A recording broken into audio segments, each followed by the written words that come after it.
let's spend this like entry time while everybody's kind of loading up a little bit, and just, kind of talking about who you guys are, and just a little background on yourselves.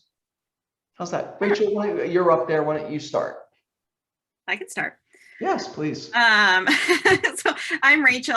For those of you that don't know me, I've been on Tiffany's team now for just over 3 years. I started as her EA.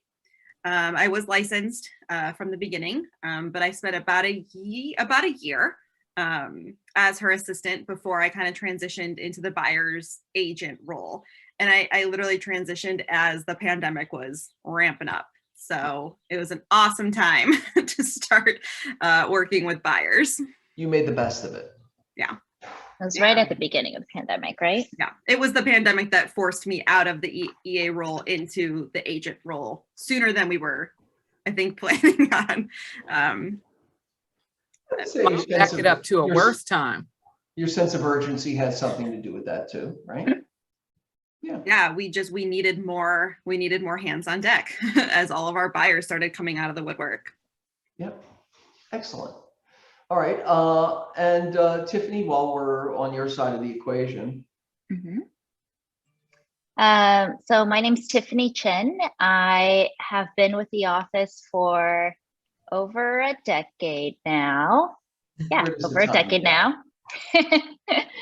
And I run a team, the Tiffany Chen Group, and I've been licensed since I think 2007. But I started actually practicing in 2012, and it's been a fun ride. Woo! Yeah. Yep. Excellent. And so both Tiffany and Rachel are going to be speaking from the perspective of a buyer's agent. And then on the other side, speaking from the perspective of a seller's agent, is Tracy Tofty, who is a very large producer and runs a team of how many people now? Is it 5, Tracy? Yeah, give or take a good day or bad day. We all understand. We understand. All had those. Yeah. So Tracy, why don't you tell us a little bit about yourself? Okay. I've been in real estate for almost 17 years. I started out on a team for 12 years. I was the lead listing agent and the lead buyer's agent. I learned a lot on that team, but I probably stayed on that team longer than I probably should have. And then I left the team, went on my own, did very well on my own, was a top producer, and then got busy and decided, you know what, I need to start up my own team to sort of help leverage everything. So I partnered up with my husband, Frank Bernardo, who's also the team leader of the Westside office. And that's my story. That's the history. Yep. Excellent. Excellent. Excellent. And then Lorna. Yes, I'm Lorna Hennington. I am one of the principals of the Bates Hennington team. My business partner and I almost started out together. She got the jump on me a little bit. She has a background in financial services. I am also a lawyer. We teamed up. We love each other. And we've been doing this for about 16 years, have yet to have an argument, which is, I think, better than unnatural. Better than my marriage. I mean, that's like fantastic. Mm-hmm. And we started off, I know, Rachel, you were talking about, starting in the pandemic. Well, we started where everything was a short sale and people were ripping wiring out of the walls. And yeah, it was good times. But so we've been through a lot together and we're doing quite well and happy to be with you guys today. Well, I am. Tracy's not here. Tracy Bates is not here. And when you build a business in that downtime, mm-hmm. you are, yes, of course, it's a heavier lift, but you're building a structure to endure, to really surf out the easy times, right? Exactly. And it's prosperity. Yep. And the wheat and the chaff were actually splitting apart. So, those of us who persevered through that, yep, bumps in the road, we're for the most part able to just kind of, and surviving it is piece of it. Yeah. But even excelling in that moment, thriving, yeah, it comes back as a 10 times, 100 times multiplier when the market starts to fruit again, Yeah. right? So All right, so let's start with the buyer side perspective, right?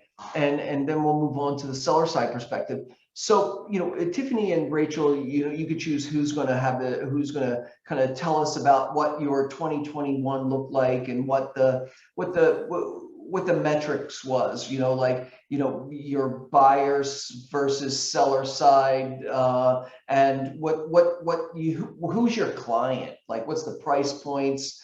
And were you selling more condos, single families, that kind of information would be helpful. So I prepared some of that. I was going to say, Yeah. Tiff, I have the numbers.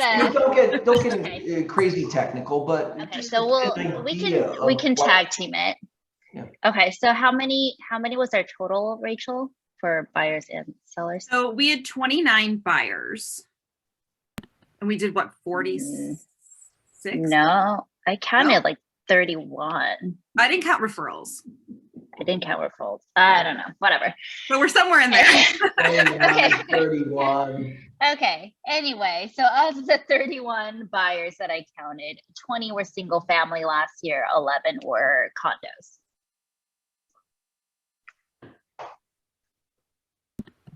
Price point wise, we ranged anywhere from like 490,000 as the sales price to over 2 million for last year's numbers. Yeah. So we don't discriminate. Heavier. They're all people. Heavier on buyer side than seller side. Last year, yeah. Mhm. Yeah. I would say mostly first-time homeowners, not all, but a big chunk of them were. Oh yeah, last year was a lot of There's first a lot of first buyers. Mhm. And a lot of people skewed towards single family, which makes sense with the pandemic and people wanting houses.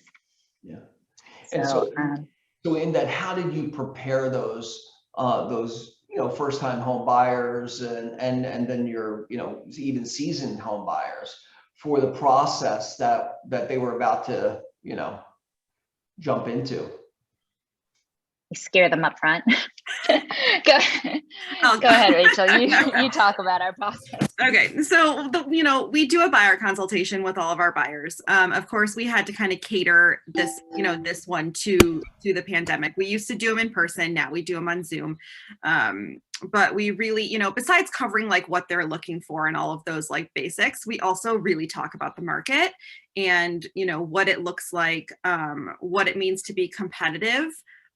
We tell them, we explain to them, like, you're not going to, most likely you're not going to get something at the list price, and we explain like how, agents price properties. We really come from a place, I think, of knowledge when it comes to like how we approach our clients, and we want our clients to be, as knowledgeable as they can about the process. So that way, when it comes time to writing offers, they understand what it means when we say things like, waiving contingencies or shortening contingencies. And also part of that is making sure during that consultation that they are pre-approved, but not just pre-approved by like anybody. We really try to encourage them to get pre-approved by like one of our preferred lenders.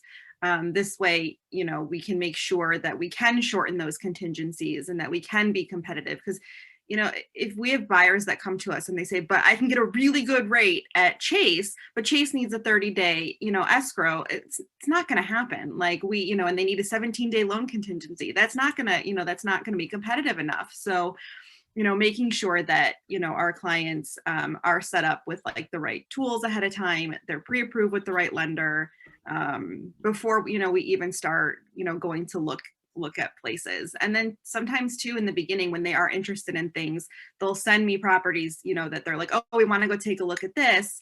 And I'll pull comps ahead of time and say, okay, just so you know, like you said, your max was 800. This property is listed at 710. Comps say it's going to sell for more than that, like just to try to give them as much knowledge as they can before we even get into like the nitty gritty of it.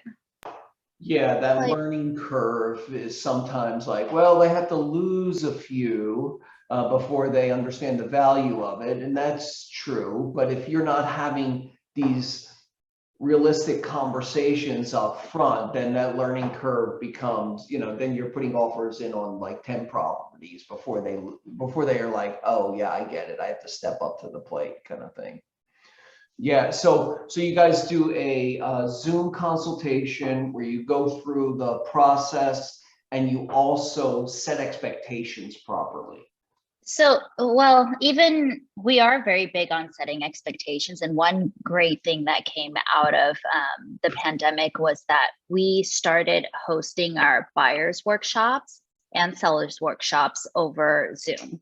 Obviously we couldn't bring people together anymore. So we had them on Zoom, we recorded them, and we created videos that were essentially the informational portion of our buyer consultation that we created a video out of. So even before we sit down for a Zoom meeting with them, we ask that they all watch the video recording on their own time before we even sit down with them, so that the sit down over Zoom is more focused on what questions do you have, what concerns do you have based on what you learned from that recording.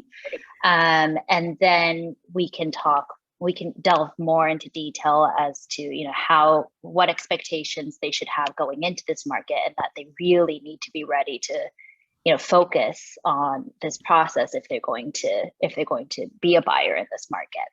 And then we go into the nitty gritty of what's important to them in their home, what the deal breakers are, and the why. So we found that our consultations were way too long before, and we would forget to mention certain things that were important for our purposes to set those expectations before they were in the heat of the moment and scared.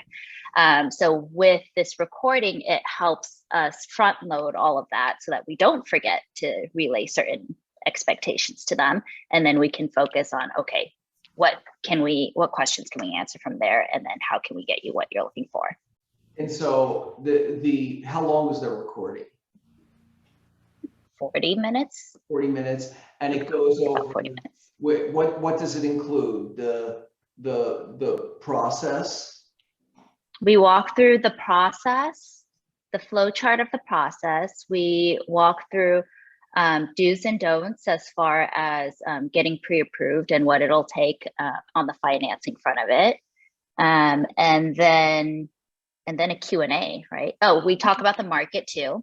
So in the beginning, we start with talking about the market because that's what everyone wants to know. So we have stats and all these things. Obviously, they're outdated by the time they see it, but they were the numbers from the pandemic, so they're still relevant. Yeah, And yeah, exactly. Andy was also part of it. So Andy's on Yeah. there. So she's talking, from the financial side as well.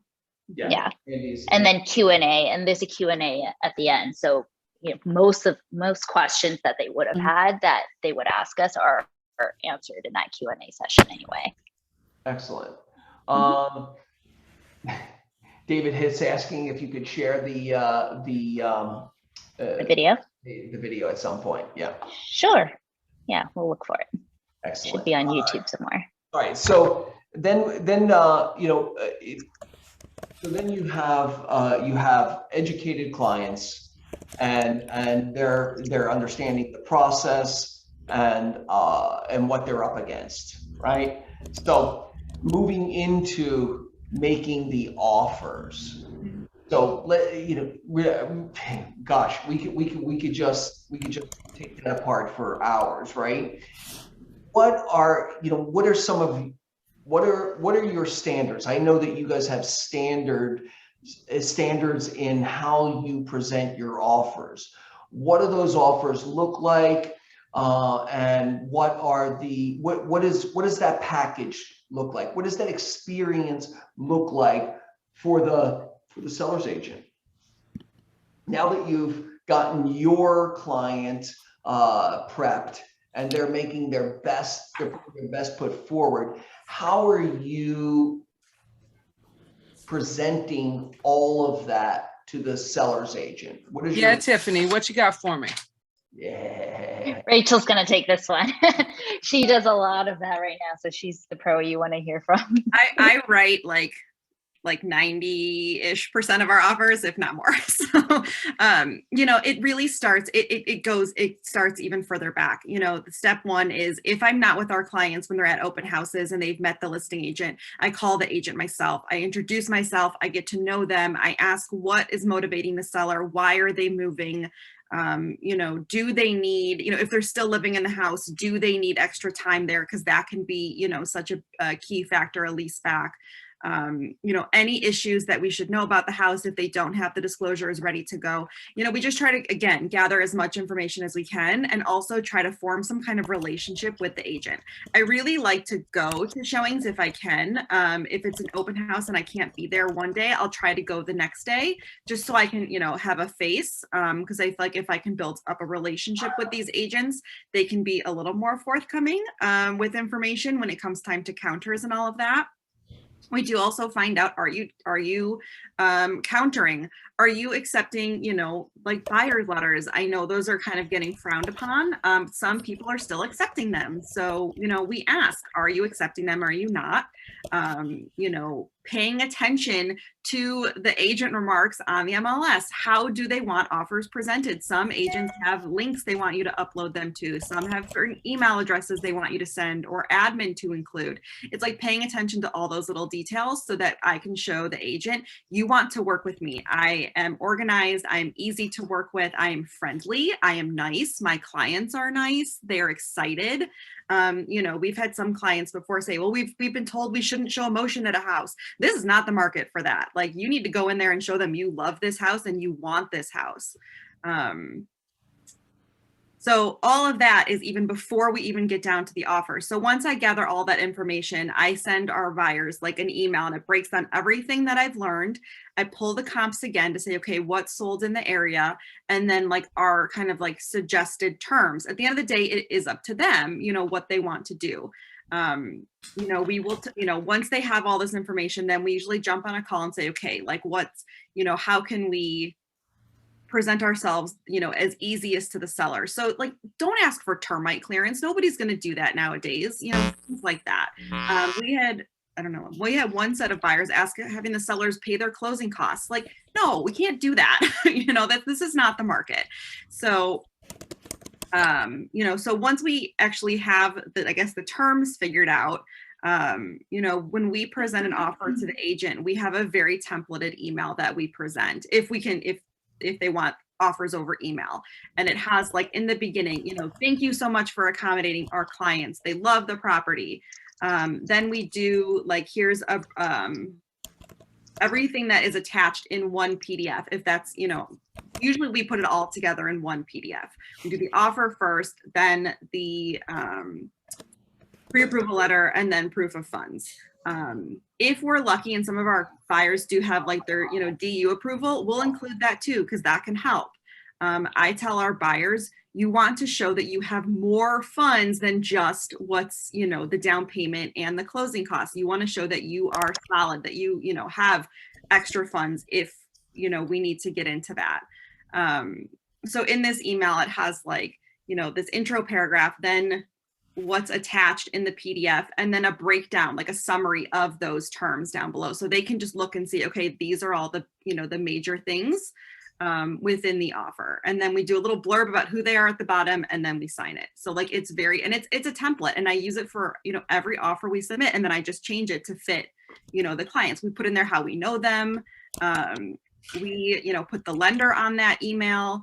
Once we submit our offer, I always follow up with the agent to make sure they received it. Then we have our lender call the listing agent and verify, you know, how strong they are, not just send an email, like have the lender pick up the phone and call, because that also makes a difference too. I mean, I think that's a power move personally, to have your lender as part of the presentation, and then also have get your lender to reach out to the selling agent to proactively. If you guys walk away with one tip here, I mean, I think that's a great tip, because you are proactively having your team and your support system present in the whole transaction from offer forward. And we put our whole team on our offer emails too. We have the lender on there, we have Raha on there, I'm on there. Most, depending on which one of us, which client it is, Tiffany, Love Tiffany are that. on them all. We put everybody on there, so it's like we're all on the same page from the get-go. And our email is also friendly and nice I and love that. complimentary. Yeah, yeah. Tiffany, I suspect you have nothing to add to that. Oh, nothing. She's Oh, got but it. But then when we get a counter, we will call the agent again. If they don't, Yeah. some agents will tell us everything in the email. Sometimes they're like, here you go. And if we don't know anything, then we will call back and see, okay, where did we land? How many offers were there? Were any of them all cash? What is it going to take to get this done? And that's in a situation where there's a deadline. I mean, we're very much information gatherers. We gather information, we give them to the buyers, we give our suggestion, and they decide. It's never any pressure from us, but we feel like it is our job to make sure they have all the information that they could possibly need and all the tools and insight we can possibly get them to help them make the right decision for them. Yeah. And if they still don't get it, then we have to have a sit down and talk to them. And we have had to make a spreadsheet before of offers they have submitted versus what the property sold for, so that the buyers could see, like, oh, here's the, when they're writing 4, 5, 6 offers and they're not getting accepted, it's like we need to stop and take a look and see what are we doing that is preventing us from getting these offers accepted. Yeah, no, absolutely. The catharsis of it all, helps, in any future. And I think the clients appreciate the understanding where they went wrong or where they weren't willing to go. It's okay, you go as far as you possibly can, but you want to have all the information. Having all the information makes it a little easier to make those big decisions, to stretch, right? So. What are some of the idiosyncrasies that this moment is challenging for your buyers? What are some of the challenges in this particular moment? I would They say get tired. Yeah, I would They say get tired of writing offers. buyers are tired. I think they're feeling very defeated. Especially when, because not every buyer has $50,000 to put towards an appraisal gap. Not every buyer has those extra funds. So, I mean, I had a pair of FHA buyers last year, and they were able to get a house in City Terrace, but it's like they were FHA. Like, that is very hard to get to get accepted. But I think it's just keeping.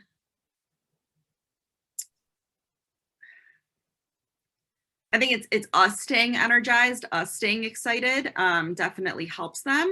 But I think also trying to be realistic. A lot of our clients or a lot of buyers in general, they see, we live in such like a pretty social media land where there's beautiful photos everywhere, and they see all these like super glam staged photos, these homes that look just so cute, and they get so caught up in that. And I think one of the things I try to work with buyers is to see the potential that a property could have. And instead of going for the one completely redone and beautiful, and it's going to go for $400,000 over, what about this other cute little one that maybe needs a new kitchen and some new bathrooms? But, only 5 buyers are going to this one versus 30 that are going to this one. When I first started wholesaling. Hey, Eileen, your mic is on, Eileen. Lanza. There you go. All right. Thank you, Rachel. That was actually really, really great. And okay. And so I want to start moving over to the seller side. Before I do that, what are 3 things that you do that you believe that gives your clients the winning, an edge in a multiple offer environment? God.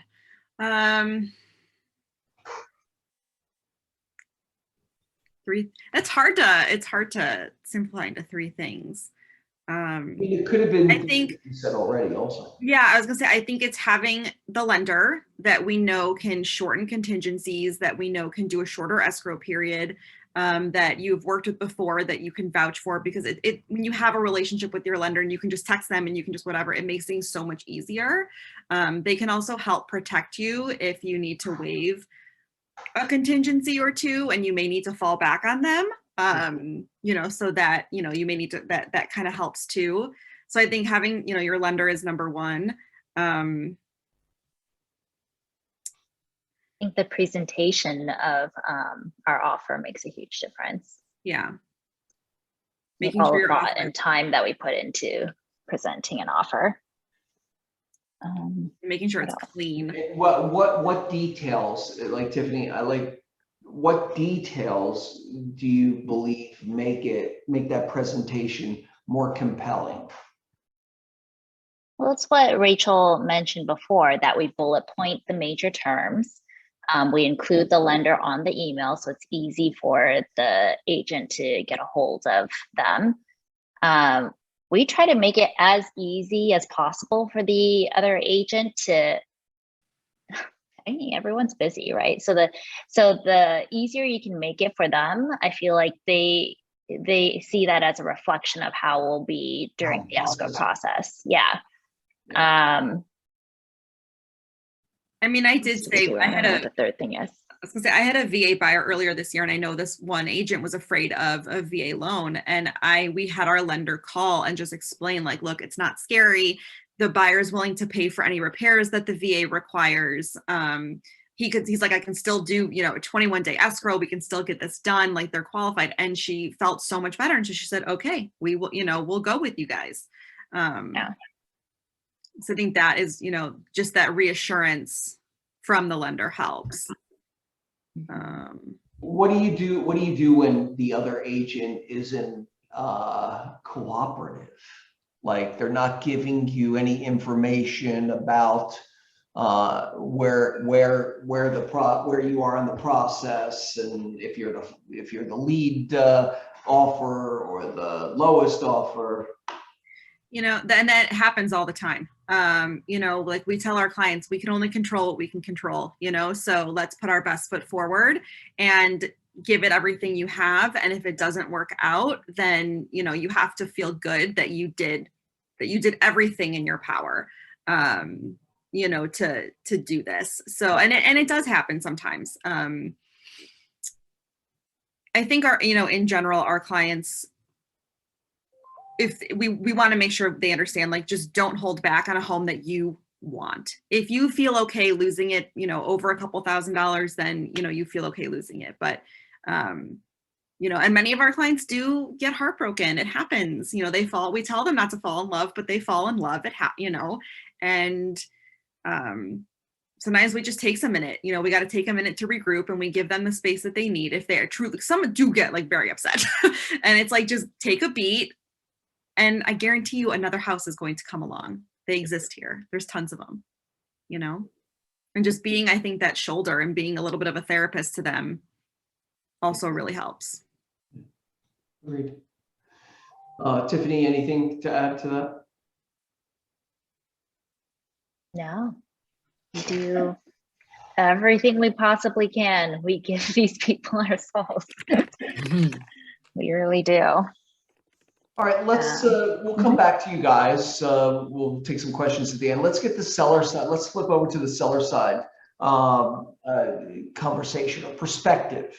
That's the, seller representative perspective. And that's Lorna and Tracy are here too. Lorna and Tracy again. Isn't that funny? That's my business partner's name, Tracy. Lorna's partner's name is Tracy also. Nice. Her business. Different spelling.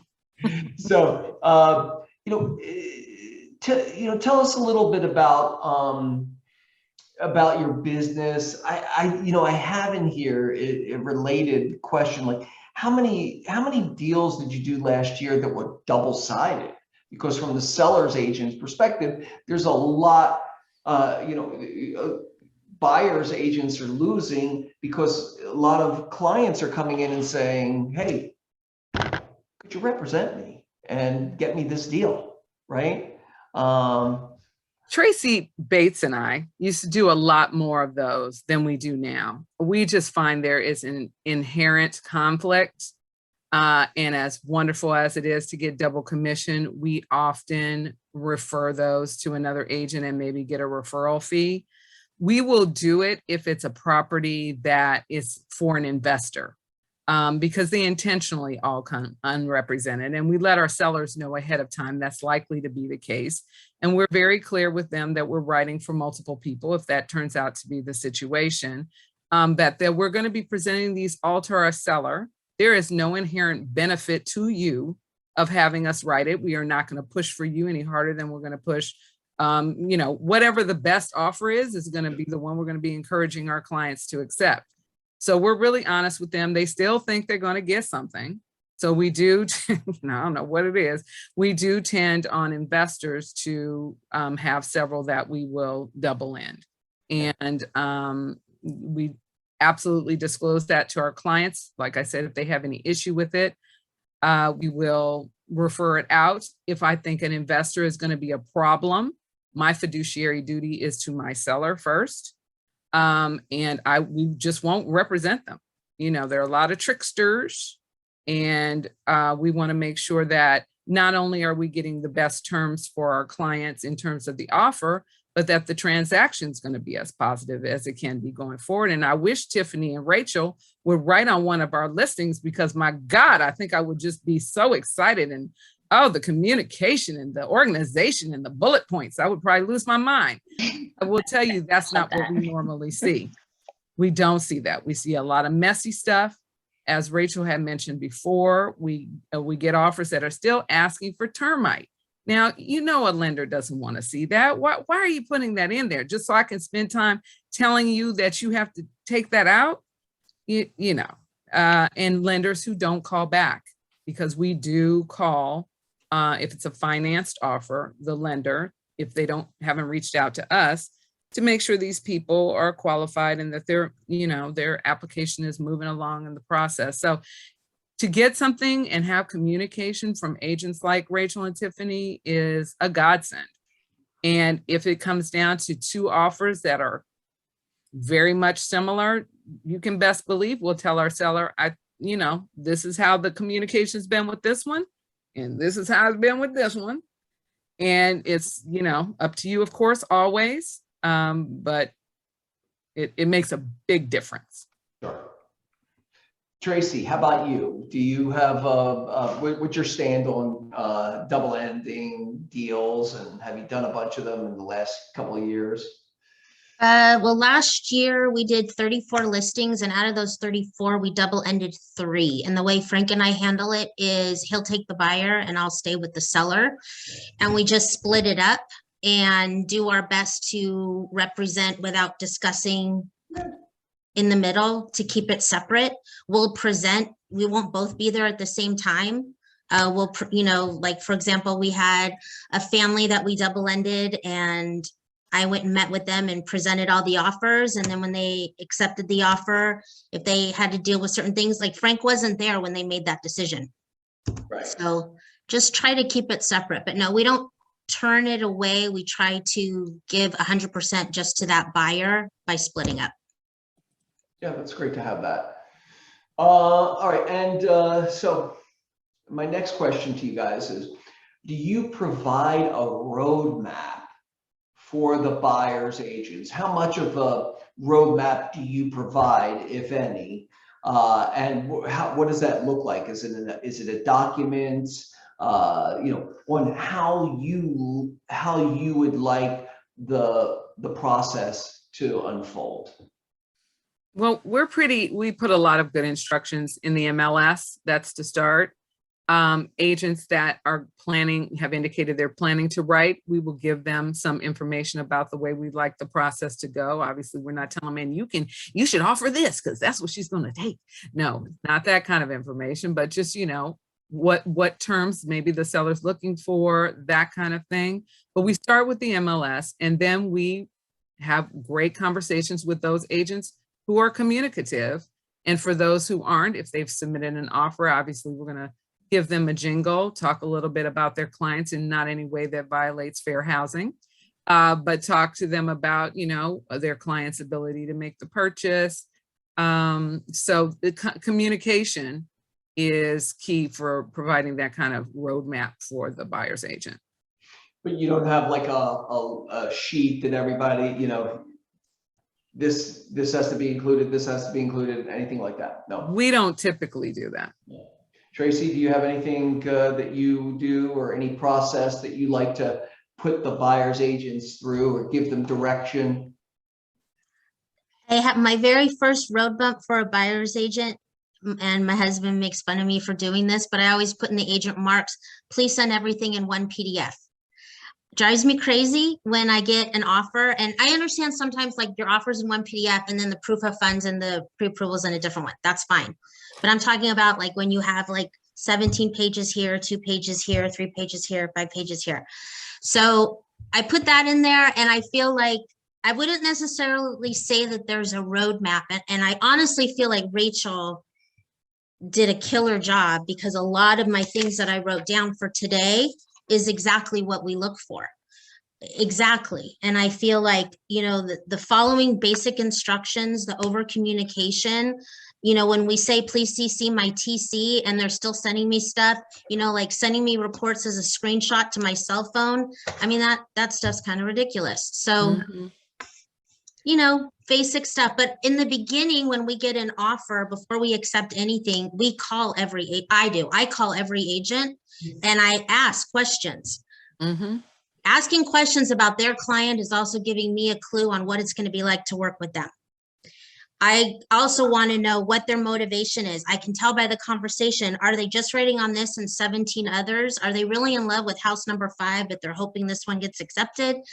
Things like that. You kind of got to know all that stuff prior to meeting with your seller to present multiple offers. You need to have the backstory. 100% agree, Tracy. You can't really present, we always make a chart for multiple offers, but you've got to have more than just the detail that came out of the contracts.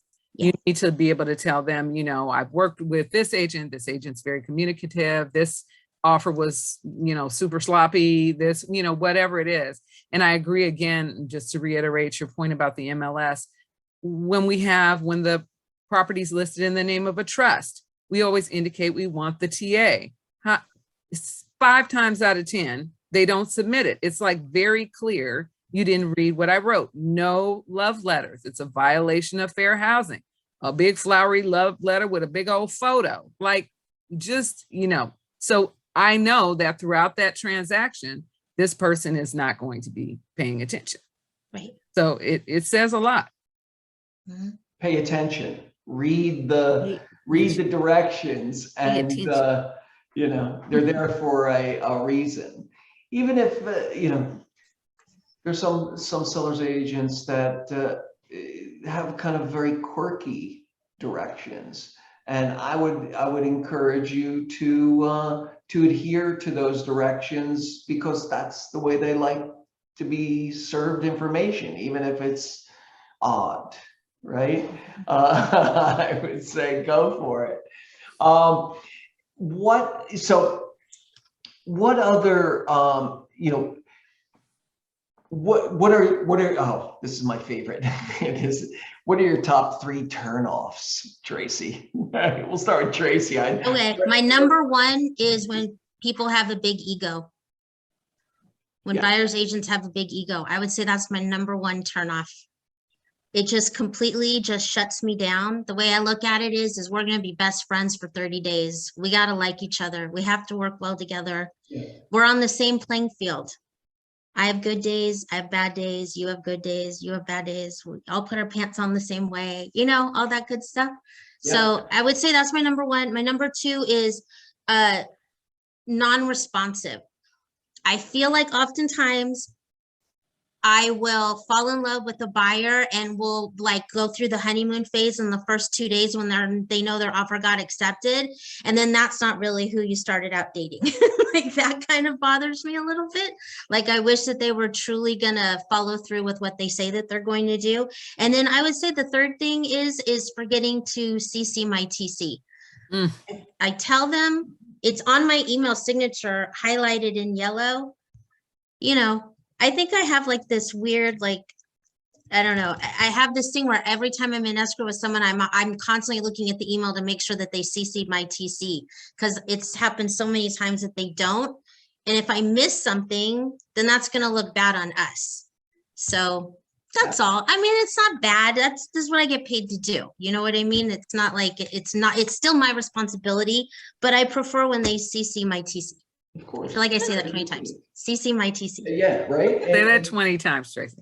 Yeah, and going back to, Rachel and Tiffany, somebody who, an agent, a buyer's agent, who's going to show you their team and kind of bring you into their community, say, hey, here's our TC, here's our lender, here's our, here's our admin, here's me, right? I think that's a great way to, to set that bar, like from the beginning. Well, also when we open escrow, I always send out an email myself to the agent. And when I say we're going to accept your offer, who is your TC? I'll ask for their information up front, or in the email, if they didn't get back to me, give it to me. I'll ask for their TC within that body of the email and let them know this is our TC.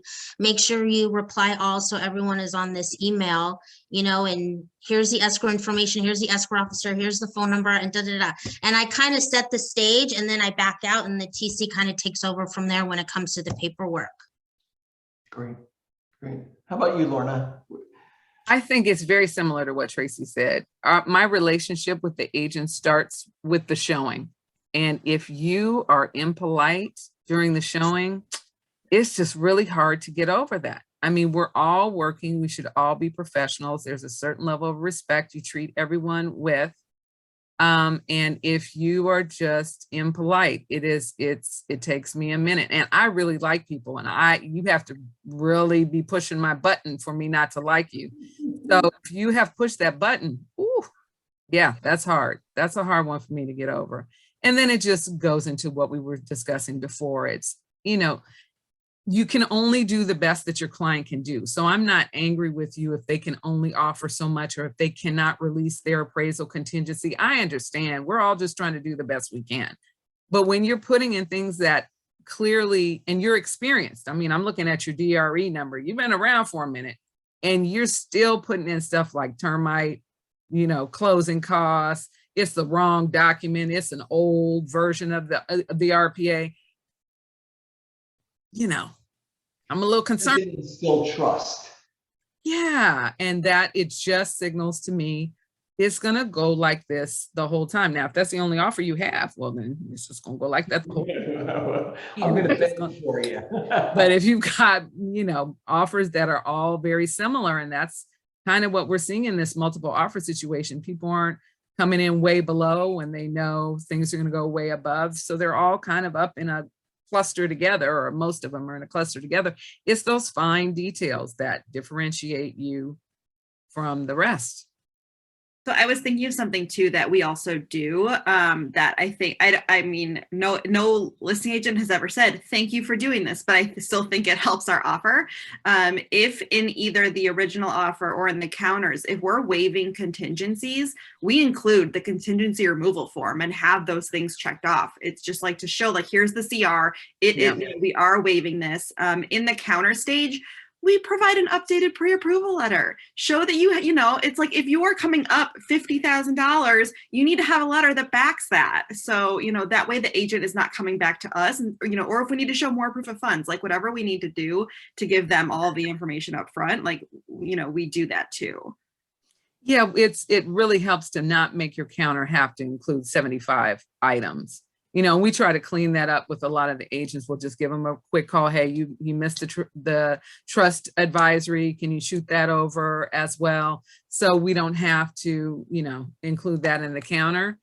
But sometimes then it goes back to the communication. If that agent never calls, never sends it, then it becomes a burden for us to have to create these long documents, and then they're all freaked out. My client's freaking out about all the things on this counter. Well, if you had done what you needed to do before you submitted it, it wouldn't look like this. I even called you about it, but so it's really about trying to work together as a team. And sometimes agents don't see that. almost adversarial, which is why I stopped practicing law, because it's always adversarial. So in this case, it's a team trying to get two individuals, a buyer and a seller or family or whatever they are, to a positive end. So it sometimes is a little frustrating when agents they feel like they're trying to one up you or show you they're running it. It just that doesn't help us to get where we all want to go. Nope, it does not help the situation. And the last question I have for you two is, are there any additional key elements that you're looking for in the offers that we're missing? Anything that really really solidifies the trust you have in this particular buyer getting to the finish line?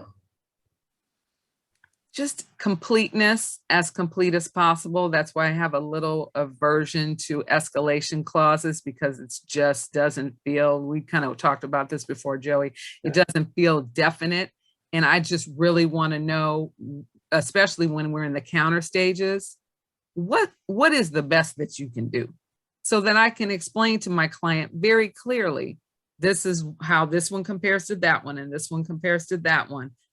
So just very clear information. Right. Tracy? This is literally what I wrote down. It's pretty much everything Rachel said. A clean offer, proof of funds, pre-approval attached. I like it in the body of the email when they put bullet points of the details of the offer, so it's easy for me to spot. Even though I've already called, I'm going to call them afterwards to hear it again and ask more detailed questions. I still appreciate that they do that. I like when the agent calls and asks key questions, because it shows me that they're on top of their game even before they write the offer. And an agent that calls and introduces themselves. Before they send over an offer? Even before when they say my client's interested, we're going to be writing an offer, they're asking questions, they introduce themselves to me, they tell me about their buyer. Even when we get the offer, I'll call back again and ask more questions. You're building a relationship, right? Yeah, absolutely. It's like speed dating. Yeah, it is. It is. All right, great. So, we have, wanted to save some time. We're right on time here for questions. If you guys want to put your questions in the chat here, I'll be more than happy to ask. I think Eileen Gill asked, what do you do when listing agent isn't giving an inch? Yeah, as far as information, I think we answered that. Do you ask listing agent if he or she is repping their own buyer? I will ask sometimes encounters if they haven't, mentioned that in their email. The nicer way of putting it is just, is anybody from your team representing a buyer? People are usually, don't seem to get offended by that. Yeah, it's always better to be honest in that answer, right? And then there's also, Eileen Gill says, how do you relate to your clients? How do you break the news to your clients that the listing agent is also repping a buyer? Yeah, I mean, we tell them. Yeah. Right? I mean, that's kind of, teaching them a bad habit, right? If you start down that road with, oh yeah, we lost it because the agent is repping, and then the next time they're like, well, why am I not going to the listing agent? Because we have a buyer representation agreement. That's why.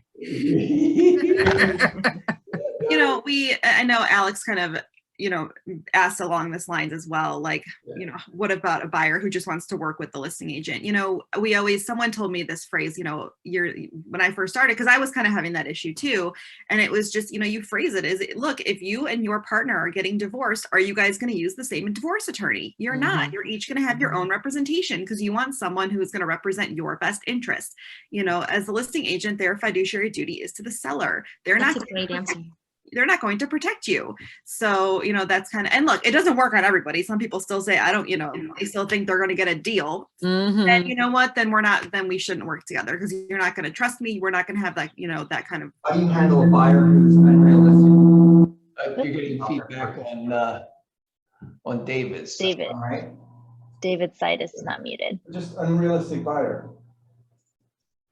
Yes. How do you deal with an unrealistic buyer? Unrealistic in what way? Yeah. Oh, you guys are gonna ask questions. In every way. If they're being unrealistic in price, we pull comps, we show them what is sold. And when I pull comps, I don't just say, here are the comps. I break it down. I give them an analysis of, this is what, and like compare the properties so they actually understand. And at the end of the day, if they still are being unrealistic, sometimes I'll submit an offer or two and say, okay, you want to try it your way? Let's try it your way. And we submit a joke of an offer. It gets rejected. And then once it closes, I say, this is what it sold for. Yeah, I told you. Yes. And I did fire a buyer because he just wasn't being, I tried to fire him because he wasn't being realistic. And I was like, I am wasting my time with these offers. And then the day after I fired him, one of his offers got accepted. But I tried to let it go because I was like, I can't, and this is taking up too much of my mental health and energy. It's just not worth it.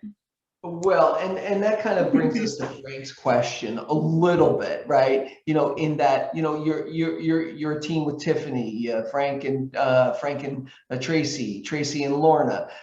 When you have a Charles and David. When you have a team environment, how much do you kind of best weapon it? Like, who's the best weapon in this particular situation?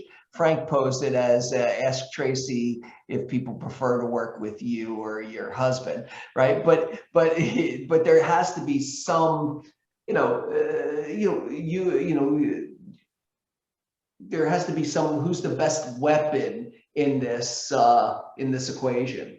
I think it depends on the personality, because there are some people that Tracy, it's just better for her to talk to. If they're a little crazy, that's my thing. I like to talk to them. If it's a straight, just want a numbers analysis person, that's probably Tracy. If I feel like there needs a little counseling, that's more me. So I think either of us could deal with whoever, but we know where our strengths are. And if we have an opportunity to shoot one of us in the direction of a person who's going to respond better to that particular individual, we'll do that. Tracy, do you have any input on that? I do feel it has a lot to do with their type of personality. My first instinct is just always go to Frank and say, you deal with this. And oftentimes he'll say, no, you need to grow and learn from this. You need to handle it. And it's usually not as bad as I think it's going to be. However, there are certain personalities that my husband absolutely thrives in, especially when we go on listing appointments together. And so I think it's like one of those things where we just know who's up to bat. Great. And Rachel and So, I mean, Rachel and I work in such a way that we talk all the time in the background. So if either of us are having trouble with the situation or with a client, we're consulting each other and tag teaming, but we like to have one person be that main point of contact. I think this is something that I learned, when I was part of a team and started. Like, if I asked 3 people what I should do in a situation, I would get 3 different answers. And at the end of the day, you got to go with your best judgment, right? So we talk through the situation, and then whoever is the point person for that client already is the person who will chat with the client. Sometimes we're both on the phone, but really, if Rachel's the one who's been talking to them, she's the one who's having that conversation with them after we've discussed things. Because I don't want them to ever feel like she doesn't know what she's doing, because she obviously knows what she's doing, right? So I don't want them to think that they want to talk to me instead of her. So I'd rather we talk it out already, and then she's the one who delivers the message, or vice versa. Sometimes she has to help me with the conversation. Rare. That's how I like to do it, at least. yeah. David, your thumbs up in, or you have a question? No. No, I just was, thumbs up to all the shares. Great shares. Thank you so much, you guys. You're welcome. Of course.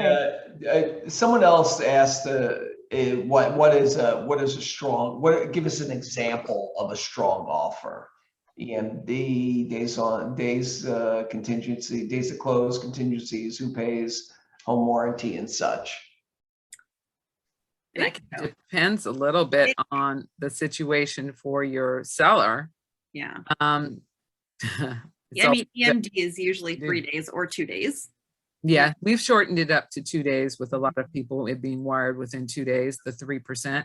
Still amazes me that people will write $5,000 on, You mean less than 3%? yeah, are you kidding? Yeah.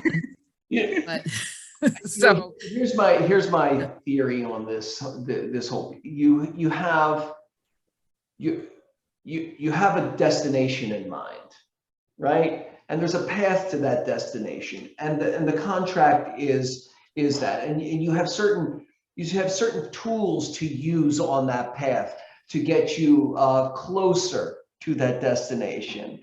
The more you impede that on that path,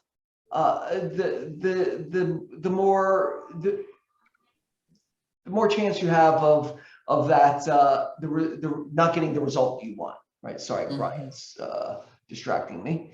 And so if you could take away impediments, contingencies, or shortened timelines, that's great. That aids in it.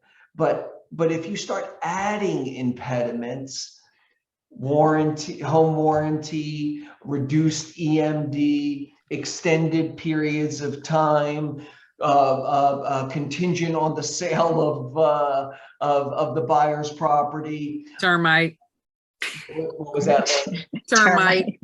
Yeah, I mean, then that's the way you have to look at it, right? What is the clearest path that I can make, right? The price, the terms, that's what you have to work with. What can I clear out of the way, and what is just what it is, like what my client's willing to do and what they're willing not to do. So Go ahead. go ahead.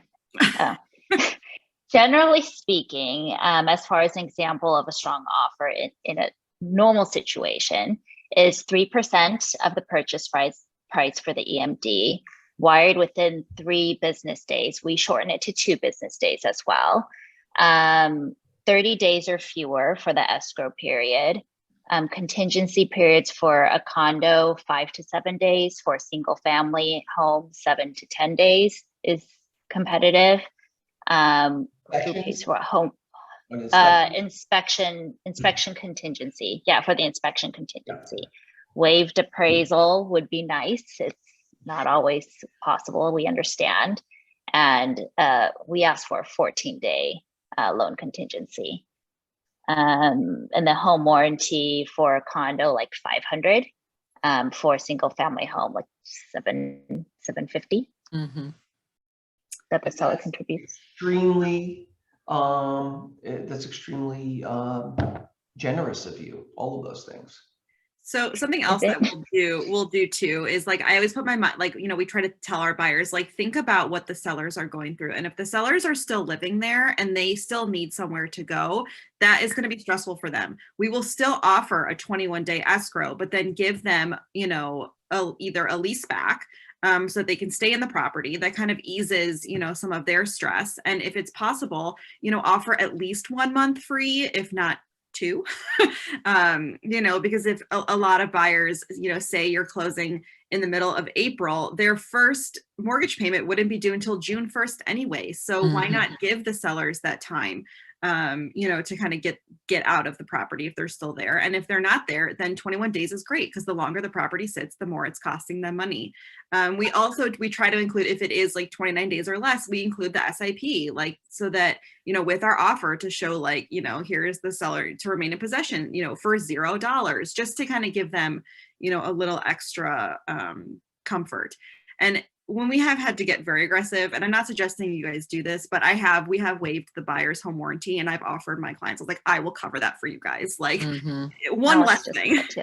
Mhm. Yeah, or if they're only going to offer like a $300 warranty and really the best package is like 600, then it's like, we'll make up that difference. Don't worry about that. Because that's nothing, and we're happy to help with that. Great. Thank you so much. Thank you so much, Tiffany. Thank you so much, Tracy, and thank you so much, Lorna. We are at 2:00, Rachel. and I am so happy that we got to do this. We recorded it. We'll make sure to get it over to the West Side office as well, so that you guys can have some access to it. This is exactly the information that buyers representatives need to get their offers accepted. Isn't that the idea? Right? Absolutely. Right? We don't want anyone else to get it. We want our unfair share. That's my theme for this week. Getting that you guys get your unfair share of the opportunities out there. All right, guys. Thank you again. Thank you, Joey. Thank you. Thank Nice meeting everyone. you. Bye, guys. Have a Nice to great meet you, Bye, day. everyone. Bye. No termite. No termite. That's all right. It really is a buzzword for her. For Lorna, if we ever write an offer, I'm going to do it just He is on. This is all the right. thing. just to annoy her. Hey, Joey, are you still there? I just wanted to say, I know you're not recording this, but one thing that's interesting listening to everyone is if you're a buyer's agent, there are so many opportunities to make yourself stand out and make your buyer stand out. I think more so than a listing agent. A listing agent, you go on a listing appointment, you can either discount, or show how many properties you've sold, but mostly on the whole, you're kind of all on an even playing field. But for a buyer's agent, you have so many opportunities, and most of the time I think missed opportunities to stand out and shine. Rachel is like literally, Tiffany, I hope you're paying her a boatload because that is so rare. Whoa. So rare. And I know as a listing agent, super appreciative, but it's true. I mean, there's so many more opportunities, I think, for the buyer's She's agent. seen it. Yeah, she's seen it from everything, before she even started on the buyer side. She was a part of at least 40 something deals. So Mhm. she's seen it all, which helps. Yeah. Well, and I've seen it from the So listing we side, did so I this. know. Yeah. Like, when I see offers come in for properties that we have, and I see like what these agents are doing, I'm like, what are you guys doing? So Like, messy. it makes me so angry. We give them Yeah. guidelines and they still don't listen. We give They don't offer understand. guidelines, and they still want to put their own escrow company in. I was like, since when does the buyer choose the escrow company? Stop it. I know, it's crazy. Stop it. Yeah. Yeah. Just wanted to point that out. Yes, thank you, Tracy. All right, Thanks. We got that. guys. Lovely meeting you. Okay, Bye, bye-bye. Tracy. Bye, everyone. Bye, guys.